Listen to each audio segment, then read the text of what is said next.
Hello and welcome to this week's episode of the Philosophical Weightlifting Podcast.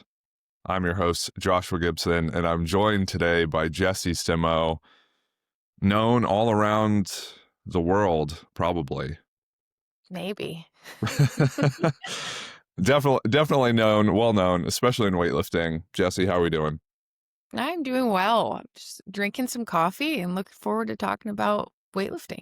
Yeah, and I mentioned to you right before we started recording, I was at a meet over the weekend and someone came up to me and told me that they, maybe that I'm inflating this a little bit, that they listened to the greatest podcast ever, um, with two of the coolest and smartest and most hip people they've ever listened to. Because hip is definitely how I'm described all the time. Maybe that's a dead giveaway, but no, seriously, they came up to me and said they love the podcast, especially the episodes with you, which is why I'm so excited to record today and talk about weightlifting. So as we do, as normal, what have you been up to, weightlifting wise? Weightlifting wise, it's been a really fun time of just writing a lot of programs, reviewing videos, checking in with people. It's been kind of normal. So we don't really have big meets until till finals in December. So a lot of people are just kind of in the thick of prep right Mm. now, which I think is a fun place to be.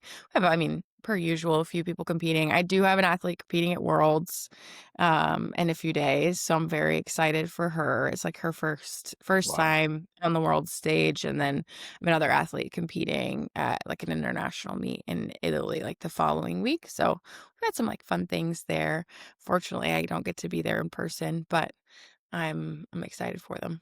Yeah. And, you know, as normal, my mind's racing, thinking about all the questions I would want to ask that I think people could benefit knowing more about. The first one being, and I was thinking about this myself, every time I coach at a weightlifting meet or powerlifting meet or, work with athletes one-on-one, I think to myself, like, how would I make this a career that is lucrative? Like how, where I don't like necessarily just work with someone else or work for someone else or make a big compromise. It's like, okay, if I wanted to just be involved in weightlifting or powerlifting, both, like, what would that look like for you?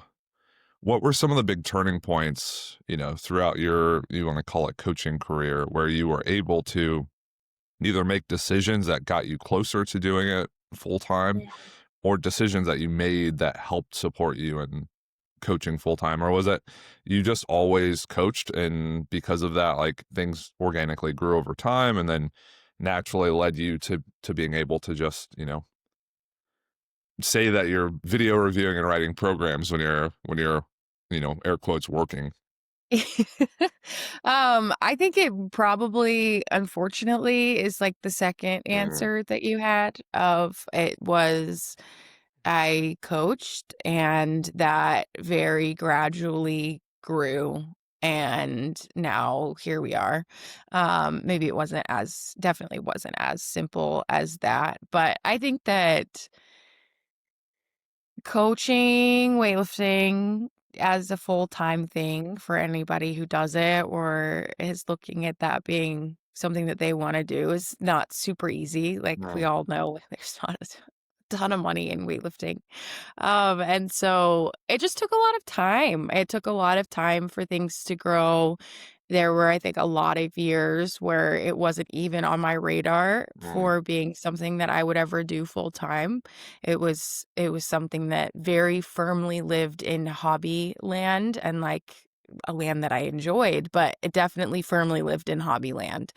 And it took years, probably 5 years at least, to get to a place where I even started having the thoughts of, "Oh, okay, maybe I can do this more full time." And I think that that did come from, expanding a little bit outside of just writing, like, one-on-one weightlifting Mm. programs too.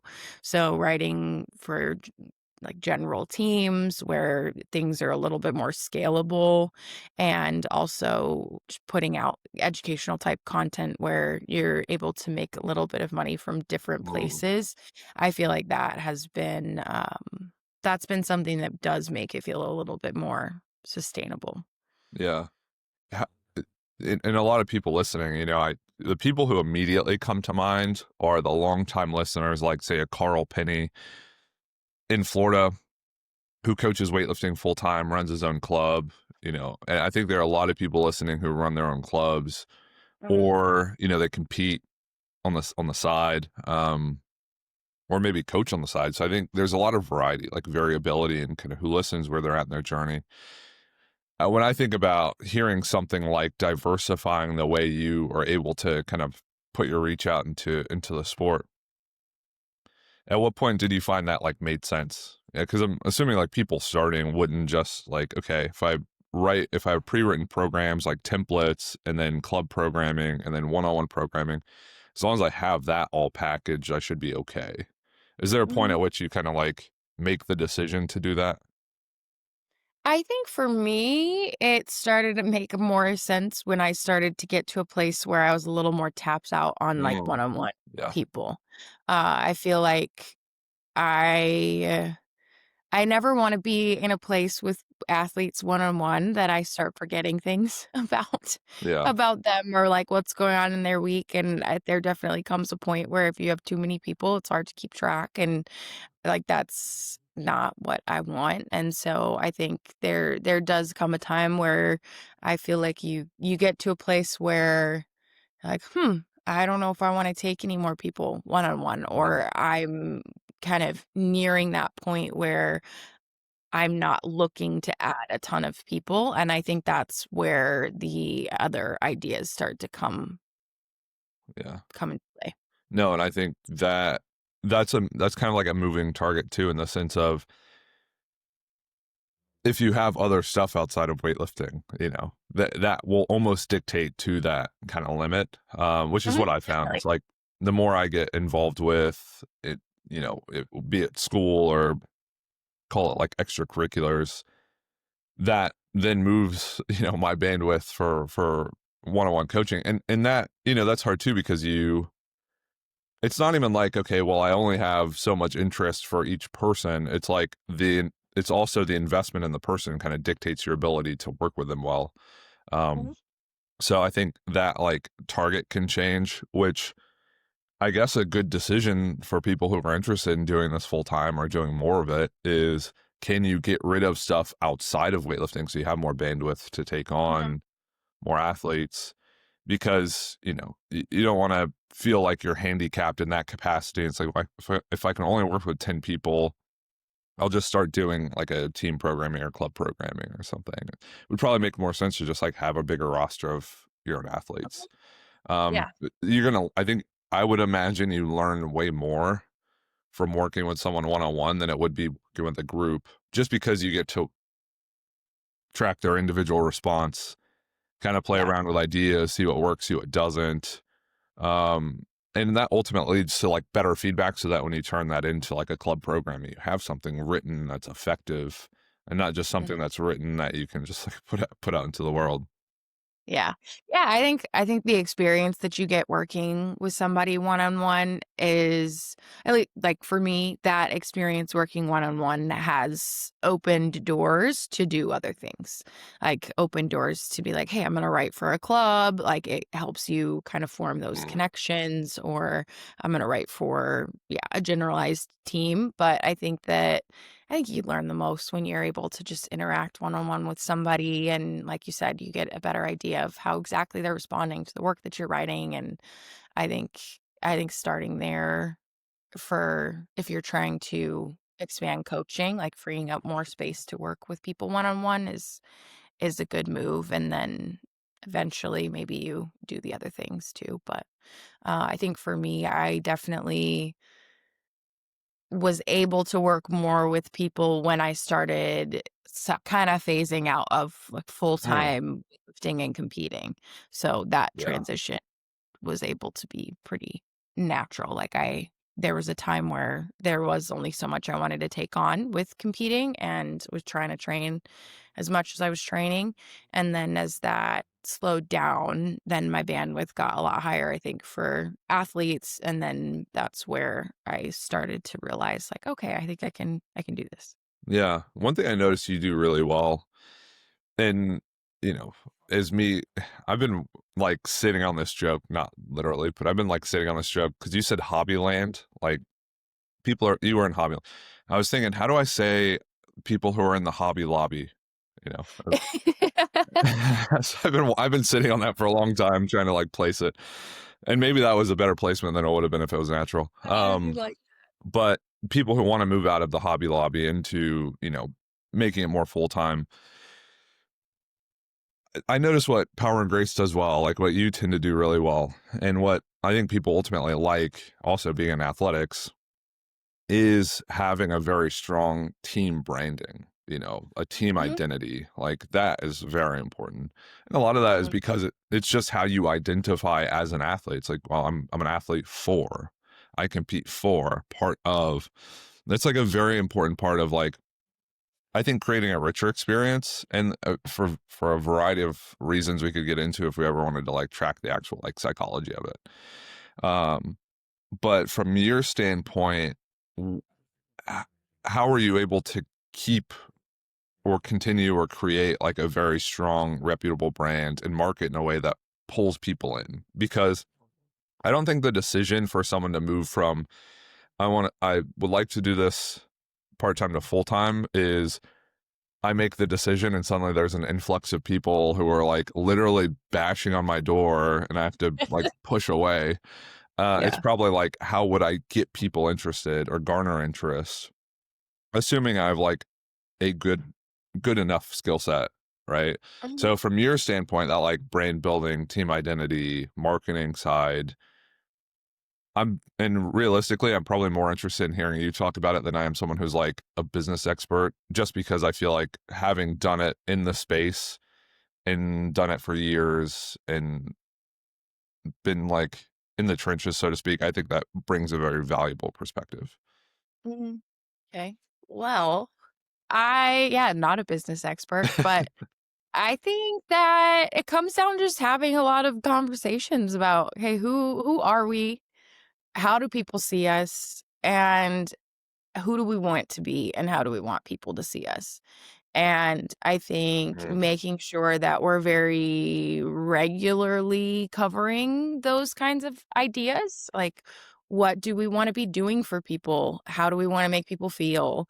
How do we want people to see the team? And I think what kind of athlete are we attracting? Do we want to be attracting to the team? I feel like being curious about all of those things and just having conversations with the team about that has been really helpful. I think we get ideas about how we want to maybe better communicate or how we might want to change some of our processes to support athletes in different ways.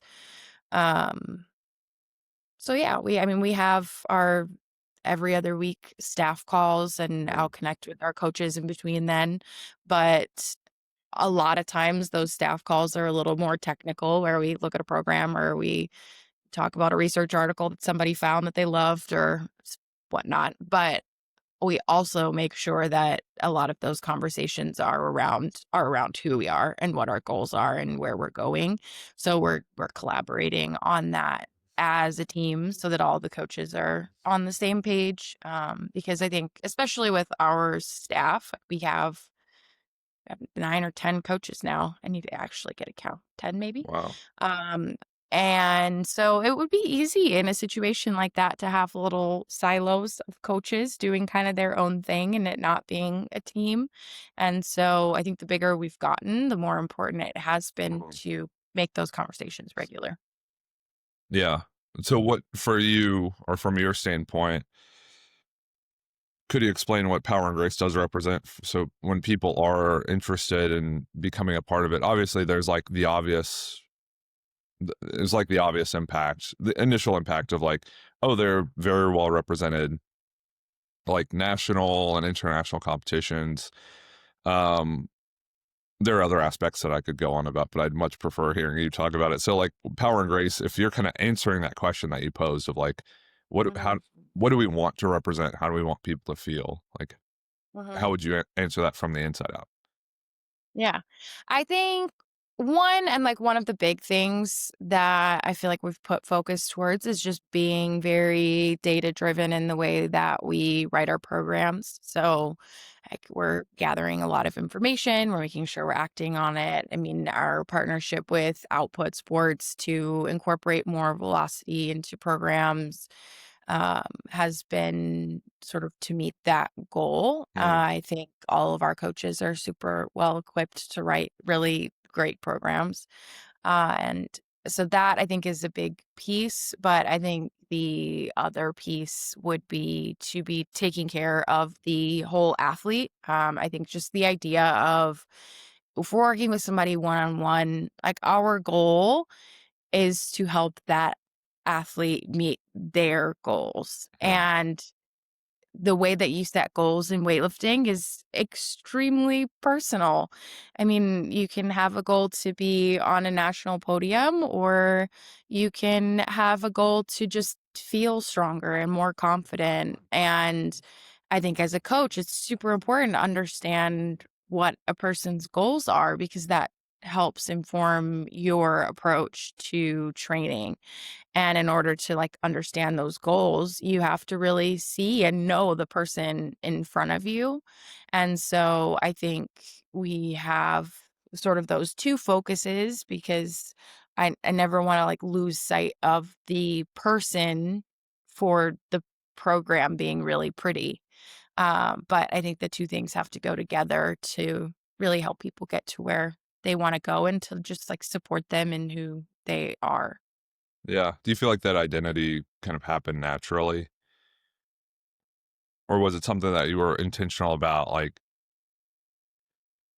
just understanding like best practices probably include these things, therefore we should probably gear toward and move toward that like type of approach. And a good example would be when I first got into like writing a weightlifting program, well, writing a weightlifting, like programming for weightlifting, Mhm, and like powerlifting and even like bodybuilding.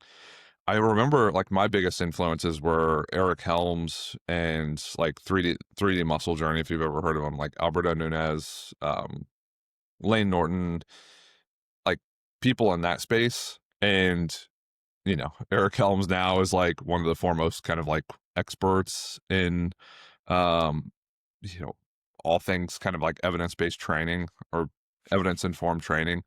So it's like, mhm, okay, that's a pretty firm basis to then establish like an interest on of like ideally more evidence informed than not, ideally having a better understanding of training theory than not, mhm. ideally being able to use that skill set than not. So for you, was it something that happened naturally? Like as an athlete, you tended to utilize those approaches. That's the way things kind of like grew and developed. And then when you turned into, okay, well, I'm going to coach and lead, um, this also just makes the most sense. It's like the most Mhm. founded. Right. Yeah, yeah, for sure. I think that that side of things has definitely been really natural. I think that all of our coaches are excited to talk about program design and to I mean, check out a research article, talk about new ideas about how to progress squats throughout a training cycle.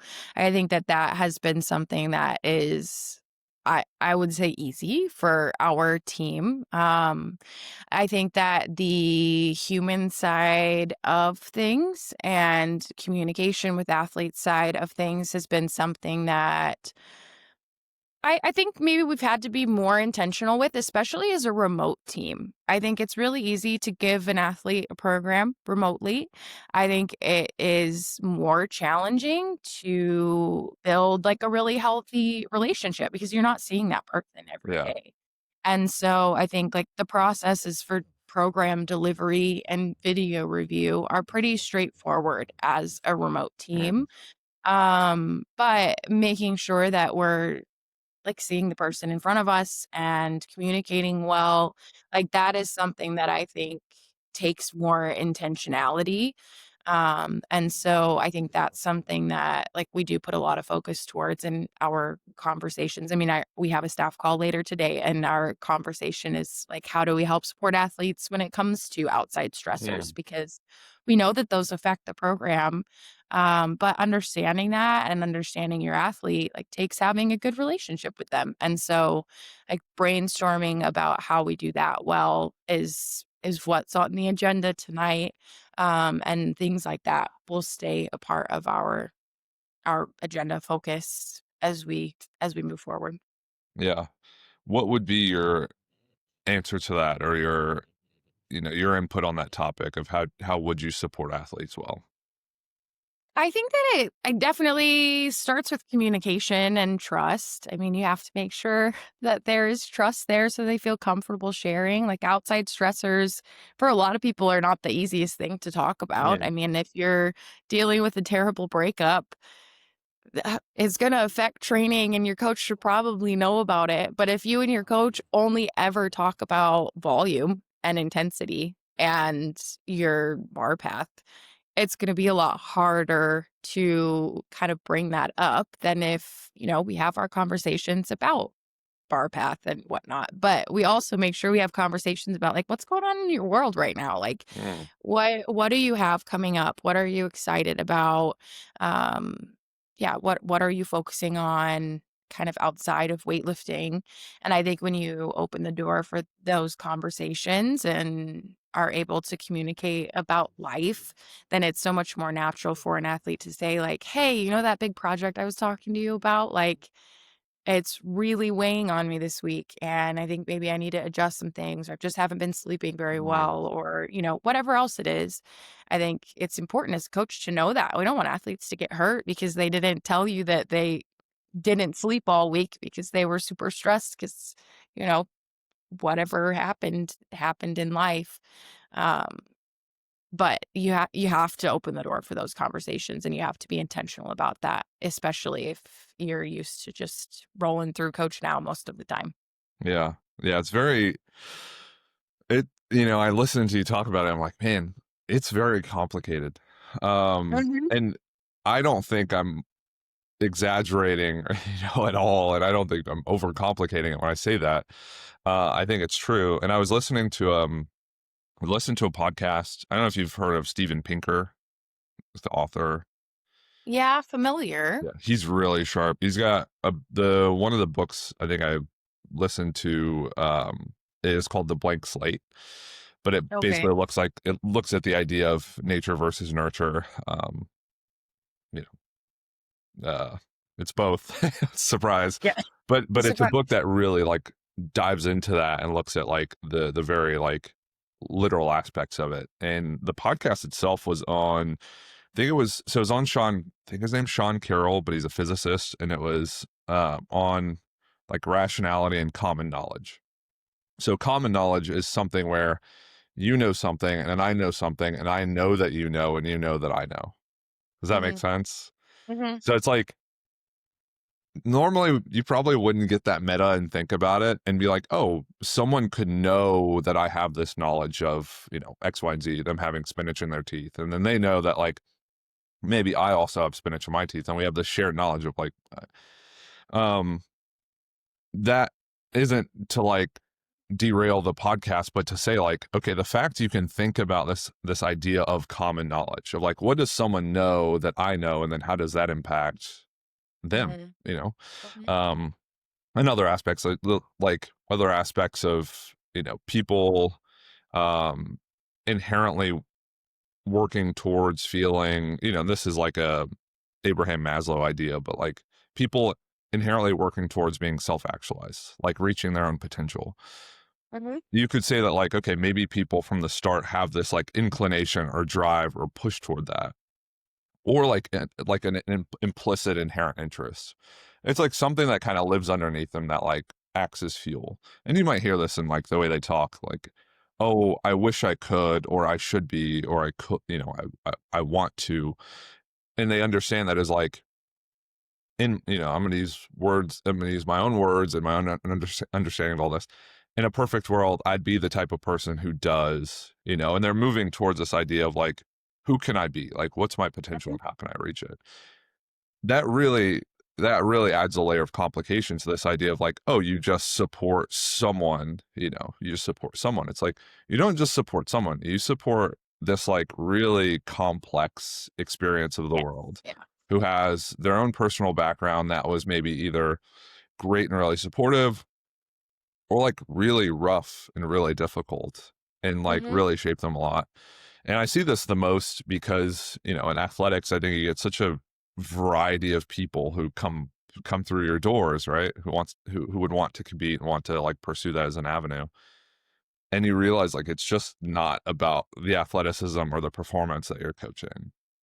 And it's Mhm. not even about like, oh well, I'm coaching people. It's like, no, you're fucking coaching like this this crazy intricate web of life experiences and like disposition and other stuff that really influences how they react to you and how you react to them. And I think what that ultimately means, and this is kind of like I think the tagline for therapy, is that long term creating those relationships, like it will probably become what it needs to be Yeah. to support someone to their fullest.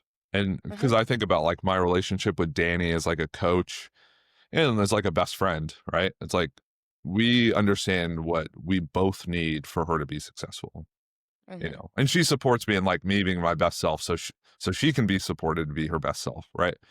And that works the other way. It's like me supporting her to be her best self so I can be my best self. Yeah. And it's this like mutual interaction where I understand what she needs and wants, and she understands what I need and want, and we're able to do that. And the longer we work together, if there's like this inherent purpose that we kind of converge at, that's kind of where we get to. Yeah. And yeah, Mhm. maybe I don't know if people will struggle with that. Maybe people take like the coaching hat too literally. Um, and it's very complicated by like age and situation. It's like if I'm in an athletics department, like I'm not going to coach the same way I coach my own business, right? If someone's like middle age and my friend, they're going to get coached differently than if they're, older or younger. So Mhm. all that changes things too. But I think the ability to just like meet someone where they're at, work with them toward a common purpose, which is honestly like self actualization, and like performance. If you're just interested in it and able to, you'll get there. I think, and that feels like a false answer, but I think that's true to some extent. I don't know if you have any thoughts on that. Yeah, I think it's tricky because writing a program is, like, kinda straightforward. It's not entirely Very straightforward. straightforward. Compared to interacting with humans, very Yeah. Yeah. straightforward, like, writing a program is easy because you've got some general principles, you've got a few ways you can kinda manipulate it, and you roll and you learn, and, like, that's easy. But meeting somebody where they're at, like, it's easy to say that, but to actually do that is really Yeah. tricky, Yeah. and you have to be so present and intentional in that, and you have to be willing to, like, m have a call with one person who's in one phase of their life and then pivot and have a call with a person who's in a Yeah. completely different place. And, like, writing a program for those 2 people is probably gonna feel a lot more similar than, like, interacting with them and supporting them and, yeah, just, like, encouraging them along the way. So, I think, yeah, the human side of things is exponentially more complicated, but also, like, so much more fulfilling too. It's like those relationships are, like what you said, they're what make you better and then are really what help make the athlete better too. Yeah. I think that extends toward this idea of, I try not to give it away too much detail, but like I was talking to someone about like a recent, upcoming competition. And this idea of like, I am there to champion you and support you. And this is going to sound very like abrasive, but fuck anyone who's like not for that. Yeah. I don't care about anyone else. I'd say it's very dramatic language. but it's like you as the athlete, like you're the most important person at that meet. Like you're going to be taken care of. Anything that precludes that, just we're going to take care of it. And not like I'm not going to, do anything serious, but I'm saying like you're going to be the most supported, the most taken care of, and the most championed. And that means, from top to bottom, just making sure you're warmed up, prepared, psychologically like ready, excited, and that you ultimately have a very enjoyable experience. And that's like Mhm. those are the biggest takeaways. It's like how do we make this memorable, enjoyable, and successful for you? That's my job. I was like, full stop. That's my job. Anything that would require very extreme language, that's what I'm going to do to make that happen. And I think that like that sole interest, that like sole focus, I think from my perspective is very important Mhm. because of how people then end up remembering competitions and their performances Mhm. and their experience of like, I like did decently well or I did okay, but I had so much fun and I can't wait for the next one. And it's like that then is like the through line of their memory of competing is Mhm. like, it was always really fun and I always showed up and just had a blast and it was really memorable. And there are these like really small things, I excited to two kids compete over the weekend, and I had told them in the lead up, I was like, okay, if you want, bring like gummy bears and candy and whatever. And a lot of that is, when you're at a competition, it's like just really kind of maximize that enjoyment factor. Yeah. Whatever you enjoy, like snacking on or listening to, or like do that. Make it as fun as you can and as enriching as you can. And then Mhm. those things they basically become like ritual where like every competition, I think of like Danny and I will be in the back room. Our rituals are like selfie, and then it's gonna be we'll have some type of candy and we'll like do a little gummy like cheers. Yeah. And they're like bust out the first Alani energy drink. And they're like all these things are very predictable and very normal, and that have kind of just like grown over time. And it's like things that I so look forward to, and it Yeah. just makes it so different and so unique and so much fun. And I think that uniqueness too, if we're thinking about like performance, is very important for performance. If like competing was just like training, I don't think you'd get that extra umph, that like lift the Mhm. car up off the ground, in the Right. in the dead of it. So I think it's very important. It's like let's make this unique and special. So every time you do it, you get that extra bit for performance, but also it's just so memorable. It just keeps you wanting to stay engaged because you know training for weightlifting is also like training for fitness and health and just being Mhm. like physically and psychologically well prepared too. So Yeah. Yeah. I mean, having that something to look forward to is such a big piece of getting through the times in weightlifting that suck. Because we all know there are times in weightlifting training that are not so fun. But when you have a competition on the calendar, when you have something to look forward to, when you're excited about competition day, it's so much easier to be like, hey, like I have this thing that I'm stoked about yeah, and that I know that I love. And I think it makes getting through mundane training or like just really straight up challenging training, I think it makes it so much easier because like I've got these really cool moments that are coming up and I want to make the most of that. yeah, no, that's fantastic. And I think you mentioned it. You mentioned like coaching calls and topics you guys would discuss, which might be like squat progressions. I know we've talked about squatting quite a bit, and we've talked about like jerks and snatches and cleans and like their progressions. When we think about heavy pulls, and an anecdote I always come back to, and people listening to the podcast probably love it too, because they'll always comment on it when it comes up. Is I've done, programs where I've done like heavy pulls like every training day, like Yeah. 25 reps of it. And I also realized that the pull can be a very like important part of a program, like very critical, like very useful. So when, you think about the training of a weightlifter, I think people generally gravitate towards squatting. You don't just see articles or videos or opinion pieces on pulling every day. But you see that Mhm. about squatting every day, like all the time, Yeah. all the time.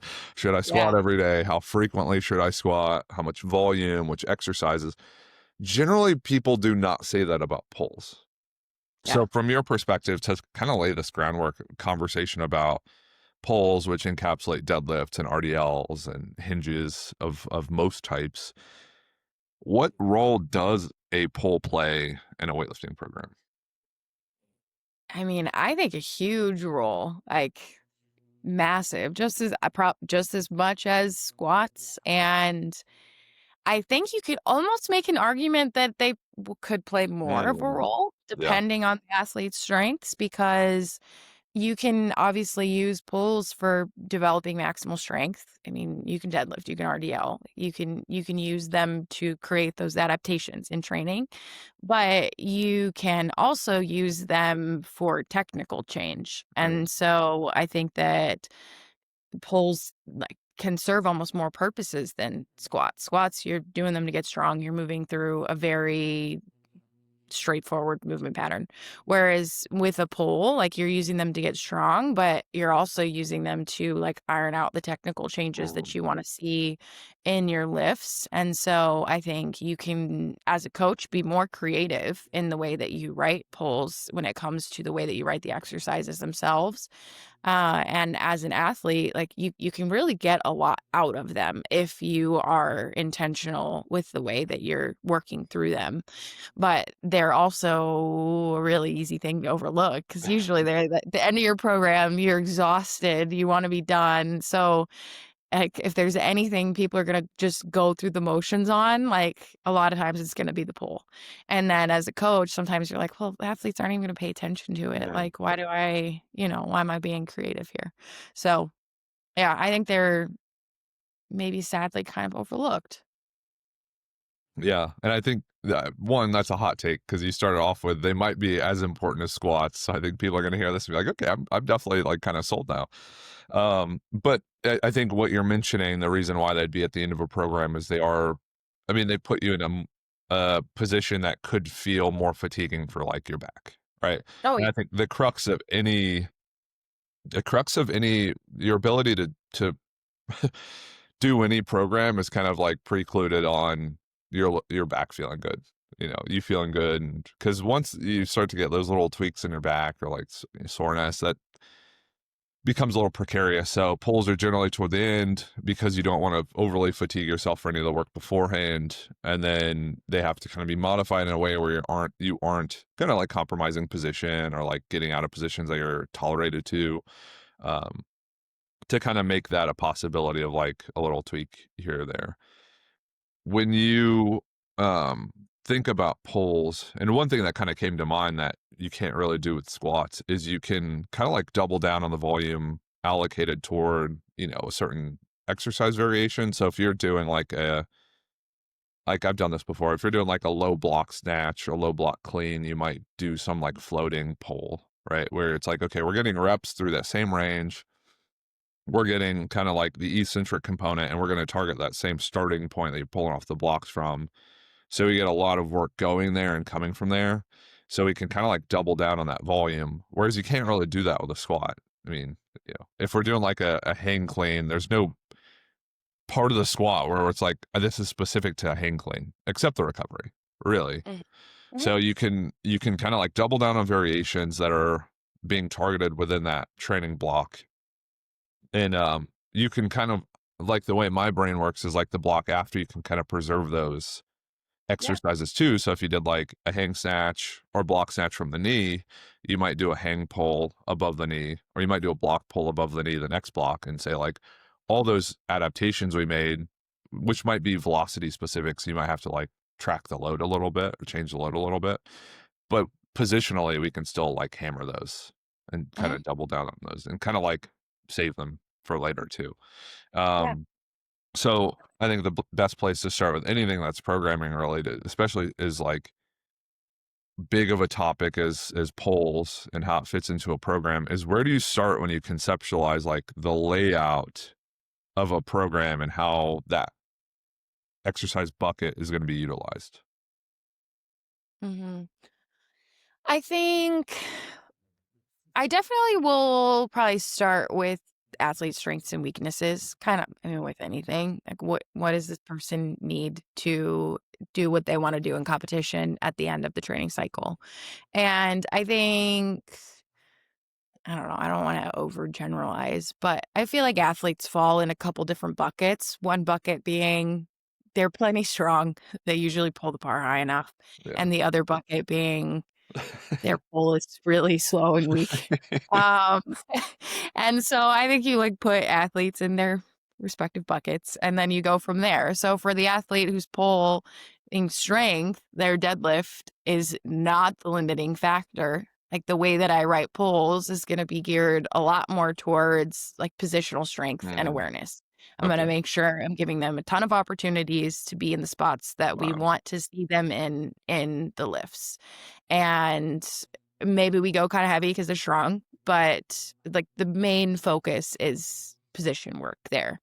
And then if we have the athletes in the bucket whose pulls are just weak, maybe they're kind of efficient in the lifts, but like the bar moves real slow to the knee, then I'm going to probably write things like deadlifts and RDLs and Mm, maybe like strap bar deadlifts, things like that. Keep it a little bit more simple and focus just on helping them produce more force in their pulls as they go, and definitely throw in some position work there too, but more of the volume is gonna go just towards getting strong. yeah. Is it a matter of like if an athlete is stronger, their pulls are gonna be more constrained? So it's like, okay, you know, pause off the floor, pause at the knee, pause at mid thigh, and then finish. Versus, someone who isn't as strong could take that to a max, like a heavy max, or like Mhm. rep max. But you could also constrain it to a point where like load is really low. The more weight we can lift above, their 1 RMs, the better, for maximal strength. So maybe we do like a one pause, or maybe we do like pause on the first rep, or maybe we do something where it's like it's constrained still, but it's not overly constrained to where load is really compromised. Because if we could, eventually, if you could pull just like random numbers, like 140% of your best clean or best snatch, like we're probably in a better spot to pull that with enough speed to get it overhead or in a good spot or like a good Yeah. position. Is Mhm. that kind of like the approach, like the way you would differentiate them? Mhm. Yeah, definitely.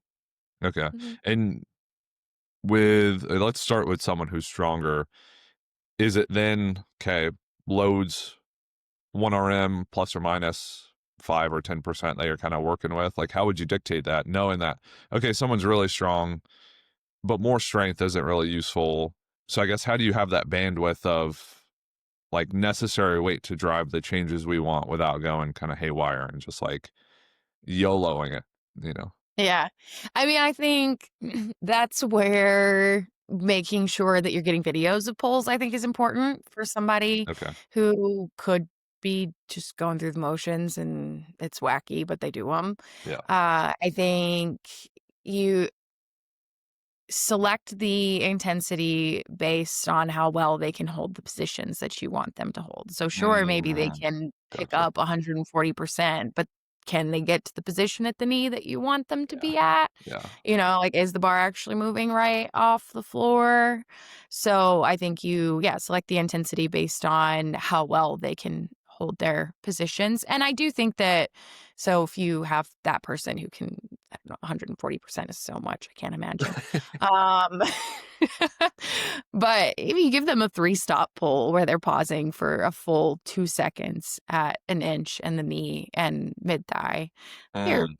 not gonna wanna do that much, so so I think you can write that kinda heavy, but it's gonna pull the intensity back a lot, and say you wanna give them, like, some volume with some yo-yo pulls or something, like, you're Mm, not gonna write them gotcha. that heavy, but you're gonna write it just heavy enough that they actually have to try to do it Yeah. right, I think but that's where the sweet spot, I think, would be. Yeah. And I think to that point, because I worked with a lot of very strong people, shout out to them.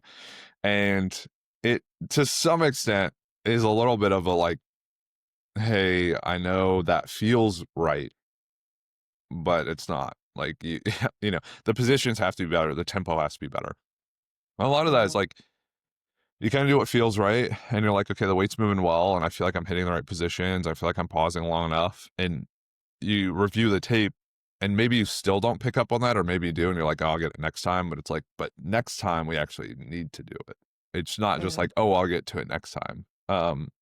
So it is making sure, yeah, like especially in the clean and snatch, at some point the shins get as vertical as they need to. And that's a very important position. So it's like, okay, can we hit that consistently and then have enough time go by to where we actually like solidify it? And it's not Mhm. just like a, California stop or like a yield.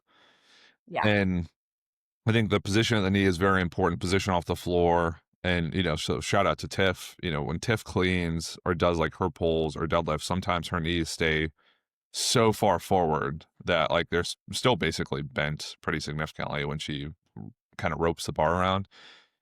And it's been nice because like the last week of videos I've seen, it's like she's getting those knees back quite a bit more. And I was thinking like, okay, she pulls, you know, um, I think three times. Wait, so she pulls like 170. Like clean deadlifts with 70 kilos. I like write that and I'm like, I don't think that's really that challenging. Is that really doing anything for Does us? that really Yeah. do anything? But to your point, it's like, okay, but can we make it look easy in the right positions? And a lot of that is like the knees just have to track back. And if the knees track back, when you have a good like um, rebending, like transition under the bar, things tend to go really, really well in the lift.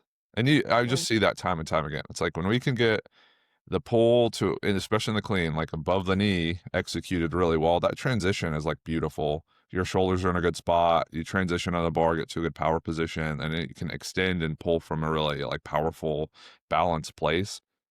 So like watching her lifts, it's like, okay, I just need to coach her to get consistently to that same point of shins vertical when the bar is right above the knee. And then when she transitions and like jumps to the bar, it's going to be super smooth, super vertical, and her clean's going to be, great. Mhm. So kind of that idea of it doesn't need to be heavy, but it does need to be performed how it's programmed, which is to the right Yes. positions with the right like cadence.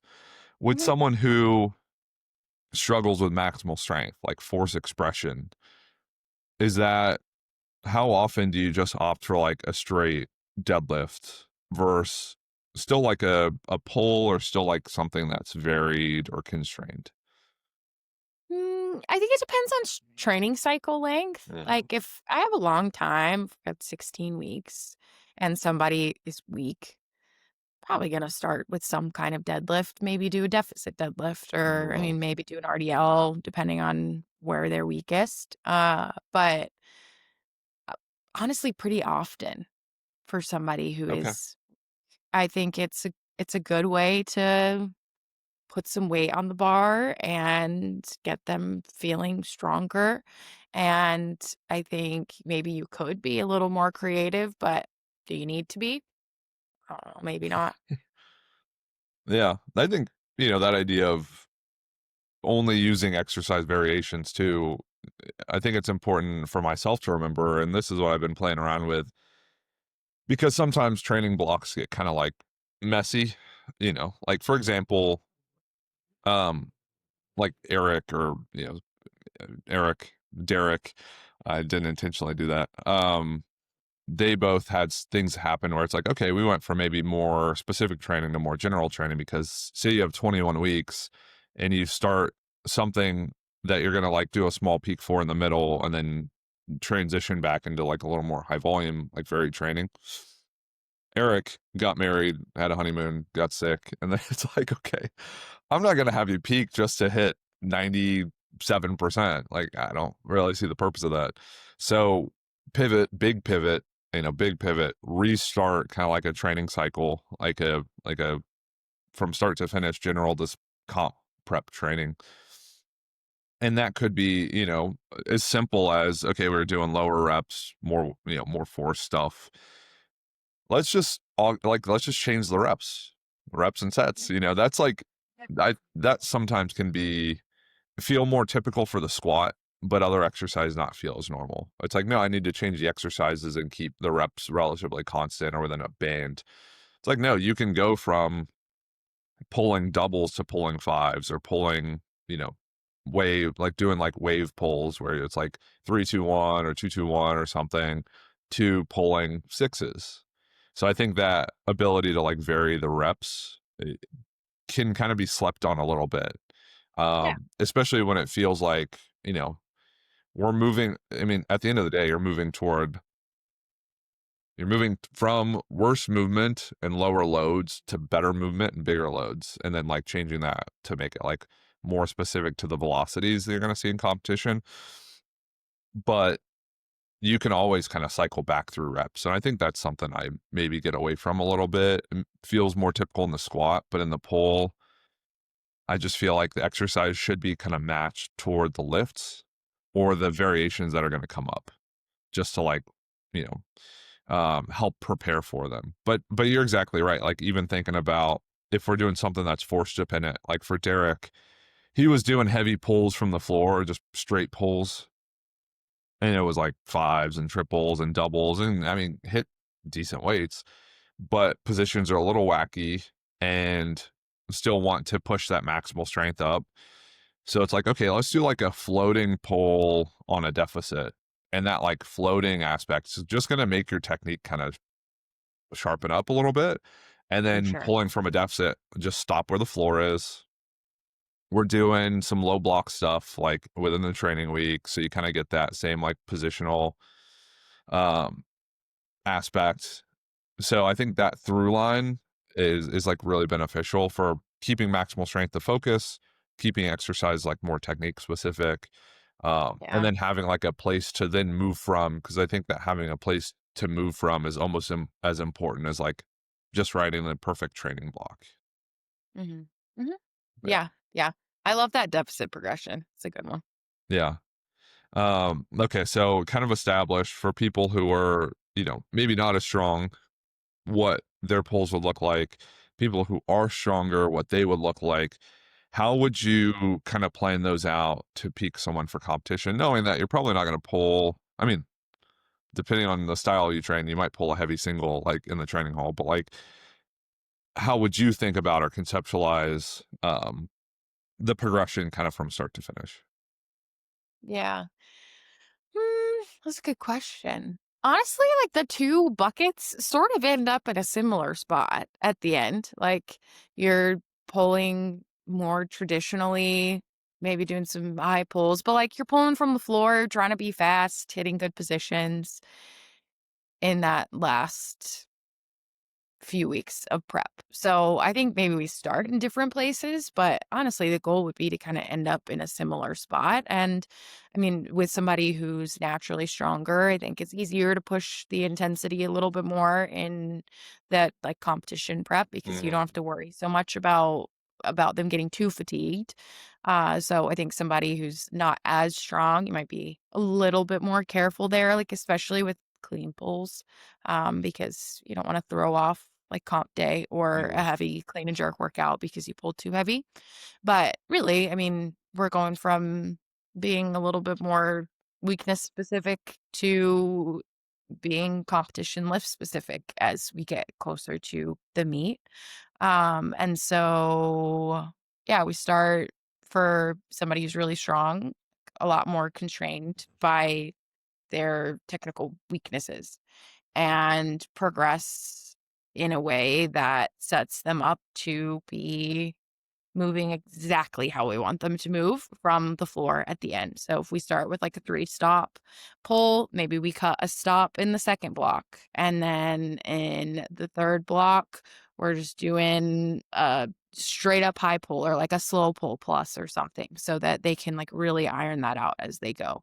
And then I think with somebody who's really weak, like maybe we start with deadlift and then maybe we move that into like a Lasha pull where they're accelerating the bar a little bit more, but we're still going kind of heavy. They're staying over the bar. And then we're moving into like a more of a regular pull, high pull or something similar. So we're, yeah, ending up in the same ish spot. Yeah. And then you obviously like change volumes kind of similarly to how like the program is just structured. So maybe allocating more volume to it earlier on, less toward the end of the program. in a perfect world, like if you could track the speed of the pull, like all the way through a training block, that competition prep block, are you looking for something that's like as fast as maximal lifts, faster, or just like heavier and it can be a little bit slower? Like how, I guess like Mhm. because sometimes when I think about like what a pull does, it gives you volume in the same movement pattern, generally with like different loads or different positions or different like, Mhm. time under tension, right? So in a comp block, what is the purpose of that pull? It's just like more reps, same weight, faster speeds. I guess like how would you conceptualize its usage? Yeah, I mean, definitely power focus. So we're Mm, like moving fast. And I think that in some cases, like the intensity would dip a little bit so that they can okay. move fast, so that they're feeling fast and snappy on their lifts. So I guess speed wise, like I would say probably first block is, well, it's hard to say. It depends on, like, the person, you know? Yeah. But, I guess for somebody who's a little bit weaker, like, you're gonna do more volume, maybe move a little bit quicker, and then in that next block, maybe more maximal strength, Mm, like, it's gonna slow down, and we're gonna really just focus on, like, being strong, putting a lot of weight on the bar, and then I think as you get into competition, you want that to start picking back up and moving faster. mm. And then with a normal pull, so if you program, and this is kind of, funny because it's something as such straightforward as like a snatch pull or a clean pull. I think clean pull a little more simple, but with a snatch pull, is it something where in that last block, it's just good extension, follow through the bar, however high it goes is how high it goes. Just make sure the speed's the same, kind of like sequence of the movements the same. Yeah, sometimes I mean, depending on the person, sometimes I'll give them, like, a high pull with a target to make sure that we're getting it high enough every time. But, yeah, for the most part, just finish the pull. Yeah, I love that like high pull with a target because I find if you don't have this like sense of urgency of like I need to hit this target or pull this speed, it's not that you go through the motions, it's just like you forget you have that last little like umph to like Yeah. put into it. Yeah.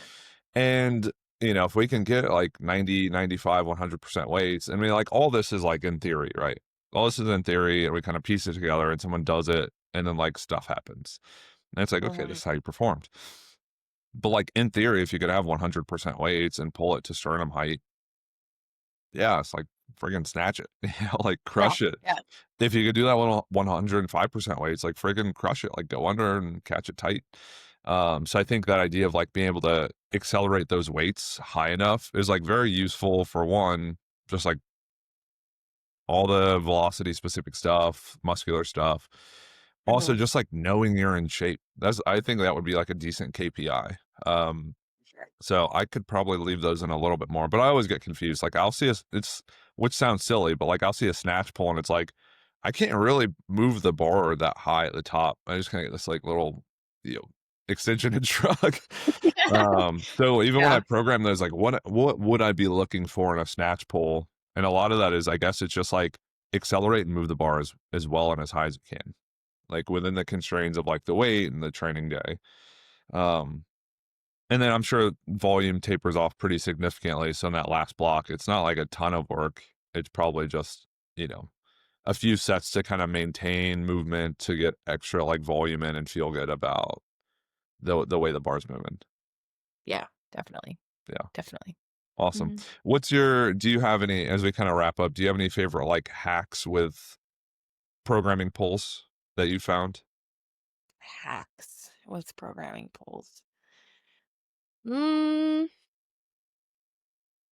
mm, I mean, you gotta make sure your athletes bought in to doing them. Mm, So, making sure that they know that there's a reason why and that it's gonna help them with the things that they want to do, I think is really important, because you can't get much out of a workout an athlete doesn't care about.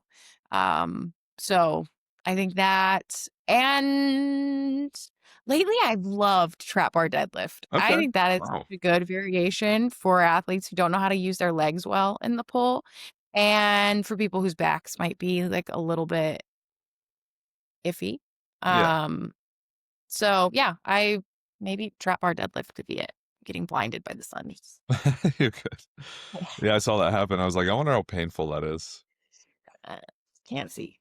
Yeah, I think the trap bar, you see it in athletics a lot, and a lot of that is like we need like, the machinery that moves the person is your legs. You know, Hmm.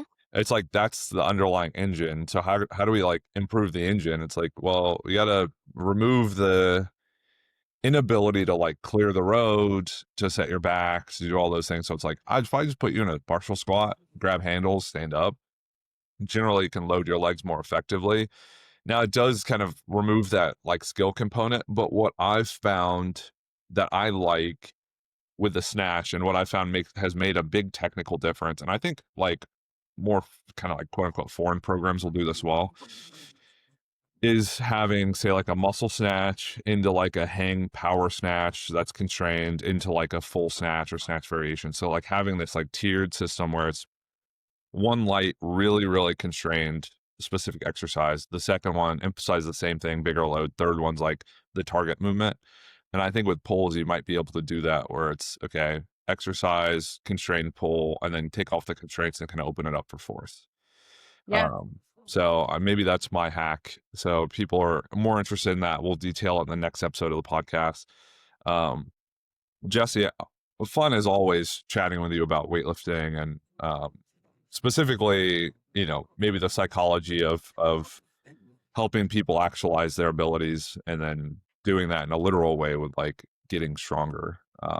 For people who are interested in pursuing this more, maybe through individual coaching or just like all the continuing ed stuff, they probably know where to go. But if they can't quite recall, is it Grace and Power Performance or Power Close. Grace? Close. Yeah. Yeah, like how do they Uh, find it? if you're new here, you can go to powerandgraceperformance.com or at Power and Grace Performance on Instagram. And then my Instagram is at Jessie Stemo. Yeah, I would highly recommend a like follow and follow up with all of those. If you're interested in more about the podcast, more about myself, the work that I do, you can go to philosophicalweightlifting.com, philosophical weightlifting on Instagram, and Josh_Phil WL. That's PHILWL for all things weightlifting, powerlifting, and strength related. Thank you so much for tuning into the podcast. I really hope you found it informative and learned a lot. We will catch you all on the next episode of the show.